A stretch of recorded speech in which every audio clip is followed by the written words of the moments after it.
আজ 3 বছর পর মুখোমুখি হলাম আমার স্বামীর, যার সাথে 3 বছর ধরে সেপারেশনে আছি। বলা বাহুল্য আমাদের ডিভোর্স হয়নি। স্বামীর কোলে আছে 1.5 বছরের এক বাচ্চা মেয়ে। মেয়েটা অবশ্য আমার নয়, আমার স্বামীর দ্বিতীয় স্ত্রীর, যার কারণে আমাদের সংসার জীবনের ইতি ঘটেছিল 3 বছর আগে। আমি দেখতে যে খারাপ বা কালো তেমনটা না, আমি দেখতে যথেষ্ট সুন্দর, স্মার্ট। প্রিন্সেস ডায়নার একটা বিখ্যাত উক্তি আছে না, আমি যাকে ভালোবেসেছিলাম সে ছাড়া গোটা বিশ্ব আমায় ভালোবেসেছিল।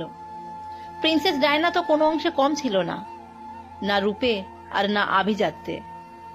সব দিক দিয়েই সে এগিয়েছিল। যেখানে প্রিন্সেস ডায়নার স্বামী তাকে ঘরে রেখে বাইরে পরনারীতে আসক্ত হয়েছিল, সেখানে আমার স্বামী কোন ঝাড়। যাদের মেন্টালিটি খারাপ, তাদের স্ত্রী যতই সুন্দর হোক না কেন, বাহিরের নারীদের দিকে তাদের লালসাযুক্ত চোখ যাবেই। রিলেশন করে বিয়ে করেছিলাম আমি আর সাইমন। বিয়ের আগে সম্পর্ক ছিল 2 বছরের। বিয়ের 2.5 বছরে এসে তার মনে হয়েছিল আমার সাথে তার সংসার করা আর পসিবল না। সে দ্বিতীয় বিবাহ করতে চায়, তারই অফিসের এক কলিগকে। যেদিন এই কথাটা আমায় সাইমন বলেছিল, সেদিন শুধু নির্বাক হয়ে তার পানে চেয়েছিলাম। সাইমন হয়তো ভেবেছিল আমি তার পায়ে পড়ে জড়িয়ে ধরে কান্না করে বলবো, প্লিজ এমনটা করো না, আমায় রেখে অন্য কাউকে বিয়ে করো না। কিন্তু না, সাইমনকে অবাক করে সেদিন শুধু বলেছিলাম, কাকে বিয়ে করতে চাও? আমার অফিসের কলিগ রাইমাকে। কতদিনের সম্পর্ক তোমাদের? সাইমন অবাক হয়েছিল বটে এ কথা শুনে, কিন্তু পর মুহূর্তে নিজেকে সামলে নিয়ে বলে, 7 মাসের। ও আচ্ছা, বেশ তো, বিয়ে করো, আমার আপত্তি নেই। আচ্ছা, আমরা বিয়ের আগে কত বছর রিলেশনে ছিলাম? হঠাৎ এই প্রশ্ন কেন? নাবিলা সাইমনের কাছে গিয়ে শার্টের বোতাম লাগাতে লাগাতে বলে, আহা বলোই না, কত বছরের রিলেশন ছিল আমাদের? হবে হয়তো বছর 2 2 বছর 4 মাস 15 দিনের ছিল। 16 দিনের মাথায় আমরা বিয়ে করি। বিয়ের আগে কি যেন বলেছিলে আমায়? আমি ব্যতীত অন্য মেয়ের দিকে চোখ যাবে না, আমাকে খুব ভালোবাসো, আমিহীনা তুমি শূন্য, ইত্যাদি আরো কত কি, তাই না? সেসব প্রেম ভালোবাসার প্রতিশ্রুতি কি তাহলে নিকোটিনের ধোঁয়ার মতো সময়ের সাথে আকাশে মিলে গেছে? জানি না, কিন্তু তোমার সাথে সংসার করতে চাইছি না। বেশ, ডিভোর্স চাই। আমাদের কাবিন নামা জানি কত, 11 লাখ। কে যেন এত টাকা দিয়েছিল কাবিন নামায়? আমি। যেই তোমার মাসিক ইনকাম 30,000, সেই তুমি 11 লাখ কিভাবে দেবে আমায়? একটা সময় আমাকে হারানোর ভয়ে এত টাকা কাবিন নামা করেছিলে। সে চিন্তা তোমার করতে হবে না, আমি যেভাবে পারি দিয়ে দেব। থাক, তোমার দিতে হবে না টাকা। তুমি বিয়ে করো, আমি চলে যাব। কখনো তোমার সামনে বউয়ের অধিকার নিয়ে আসবো না। সাইমন উৎফুল্ল হয়ে বলে, সত্যি চলে যাবে? ফের যদি বউয়ের অধিকার নিয়ে চলে আসো তখন? নাবিলা কথা দিয়ে কথা রাখতে জানে, সেটা তোমার থেকে ভালো আর কে জানবে? তাহলে কালই চলে যেও, আমি কাল রাইমাকে বিয়ে করব। আমি তো ভেবেছি তুমি সহজে মানবেই না, হাতে পায়ে ধরে বিয়ে করো না বিয়ে করো না বলে কাঁদবে। সাইমনের কথা শুনে বেশ হাসি পেল। হাসলাম না, বরং গলায় কাঠিন্য এনে বললাম, আমি কেন তোমার পা ধরে কাঁদবো? আমি কি অন্যায় করেছি নাকি ভুল?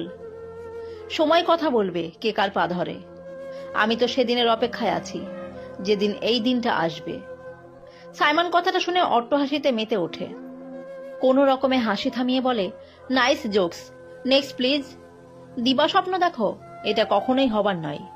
রাইমা আমায় খুব ভালোবাসে।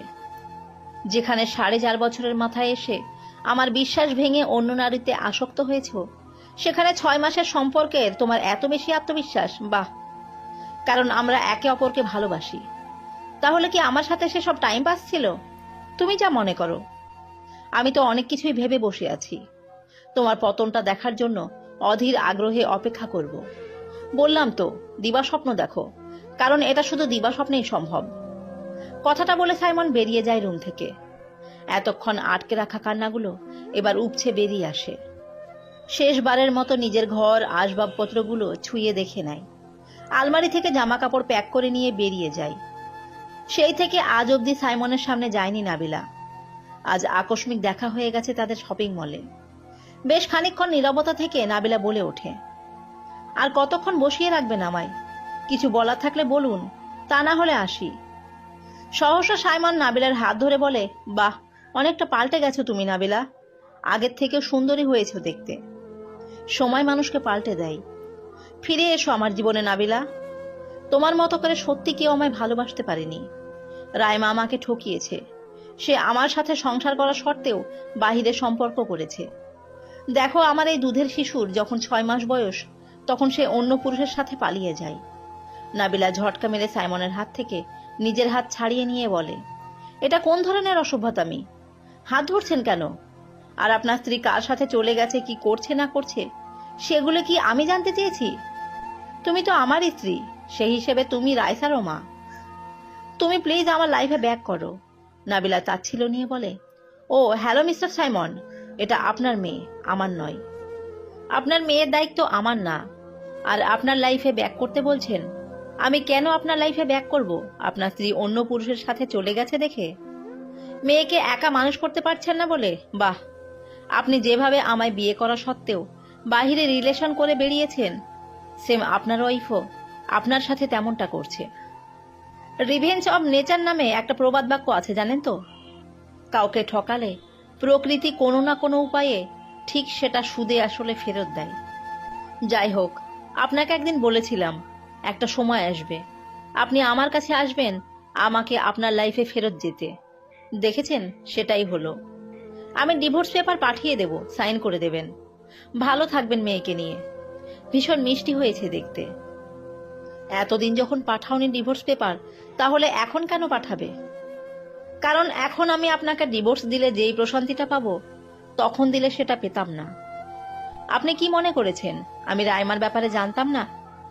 ওর যে আগে একটা বিয়ে হয়েছিল, আর ও যে কেমন মেয়ে, সব আমার জানা। মাকাল ফলের লোভ হয়েছিল আপনার। মাকাল ফল যেমন বাহির থেকে দেখতে সুন্দর, ভেতরটা দুর্গন্ধ ও শ্বাসযুক্ত খাওয়ার অনুপযোগী, তেমনটা রাইমা। সাইমন অসহায়ত্ব নিয়ে বলে, ওর মা হয়ে কি থাকা যায় না? না, থাকা যায় না। আমি অন্যের বাচ্চার মা হতে চাই না। সমস্যা কি? একজনকে পায়ে ঠেলে দূরে সরিয়ে অন্যজনকে বিয়ে করছেন। সে চলে গিয়েছে তাতে কি? আর একটা বিয়ে করবেন। ছেলেদের মেয়ের অভাব হয় না, একটা গেলে আর একটা আসে। আমার তো আর একটা চাই না, আমার তোমাকে চাই। সেই রাস্তাটা 3 বছর আগেই শেষ হয়ে গেছে, যেদিন আমার সংসার অন্যের অধীনে ছিল। ভালো থাকবেন। অযথা আমার থেকে প্রত্যাশা রাখবেন না। কথাটা বলে বেরিয়ে যায় নাবিলা। বাহিরে এসে প্রশান্তির একটা শ্বাস ফেলে। অপেক্ষার অবসান তাহলে ফুরালো। দীর্ঘশ্বাস যে লেগে যায়, তার প্রমাণ অনেকবারই পেয়েছি। তাই বিশ্বাস করি, রিভেঞ্জ অব নেচার বলে নিশ্চয়ই কিছু আছে। খুব যত্ন করে কষ্ট দেন, যাতে কেউ যেন টের না পায়। তবে নিজেকেও একটু তৈরি রাখবেন ভবিষ্যতের জন্য। যে কষ্টগুলো কাউকে দিচ্ছেন, দুনিয়াতেই তার পুরোটা না হলেও মিনিমাম 1/3 ভোগ করে যেতে হবে আপনাকেও। গোলাকার এই পৃথিবীতে আপনার দেওয়া কষ্টগুলো ঘুরে ফিরে কিন্তু আপনার কাছেই একদিন না একদিন ফেরত আসবেই। সবার মনে রাখা উচিত, মানুষের দীর্ঘশ্বাস খুব খারাপ। সামনে এগোতে গেলে শেকলের মতো পা জড়িয়ে টেনে ধরে। ভালো থাকুক চারপাশের মানুষগুলো। ভালোবাসার, ঘৃণার, কাছের, দূরের সবাই ভালো থাকুক। অভিশাপ না দিলেও রুহের হাই বলে একটা কথা আছে, যাকে রিভেঞ্জ অব নেচার বলে, যেটা আমাদের বিশ্বাস করতেই হবে। প্রকৃতি কিছুই ভোলে না, সময়ের ব্যবধান মাত্র। ধন্যবাদ সবাইকে।